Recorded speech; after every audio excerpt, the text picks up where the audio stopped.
keď mi bolo najhoršie, mi pomohla myšlienka na moju pedagogičku z vysokej školy, ktorá sa volala Adelka Gáborová, ktorá tiež podľahla tejto chorobe, nitrianská herečka, veľmi dobrá, a ona mi stále hovorila takú vec, že Viktor, keď nejde o život, tak o čo ide? Ide o hovno.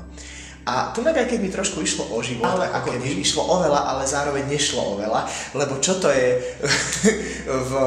vo svete taký jeden život, ja len hovorím. Povedal, že pre Boha, však snad som možno niečo urobil, čo som chcel robiť, a keď to takto chcú tam hore, tak si ma asi zoberú, a keď to tak nechcú, tak tu ešte budem a budem robiť to, čo mám robiť. No a ona mala tak veľa energie, že ja si ju pamätám z posledného obdobia aj života, a keď už sme neboli veľmi v kontakte, pretože ani nevládala veľmi a mala málo energie, a len tak občas mi zdvihla telefón, keď som jej volal, a ona to ma držalo pri živote, tá jej energia a tá spomienka na ňu, že keď ona prišla z nemocnice, hneď z nemocnice nastúpila do divadla, zahrala predstavenie, išla domov povedzme na 2-3 dní a opäť do nemocnice. A to mi dávalo takú energiu, že ja v pomyslení na tieto jej činy som normálne denne začal chodiť, napriek tomu, že som trénoval v posilke, ja sám cvičiť dennodenne v tej posilovni napriek bolestiam, napriek zlému zdravotnému stavu, napriek varovaniu lekárov.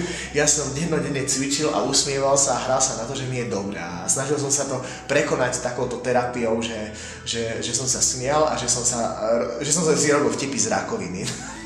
A ja som dokonca aj na onkológiu som si vymyslel taký jeden vtip, lebo som tam raz prišiel a celkom som mal taký dobrý deň, a teraz prišiel som tam a tam tí pacienti, ktorí čakali v tej čakárni, tak boli takí zvláštne. Na tej onkológii, také mŕtvolné ticho, to je naozaj, ako sa hovorí, zástavka pred koncom veľakrát.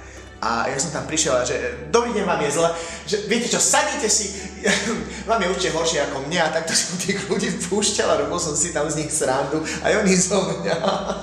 Takže takto som to prekonal.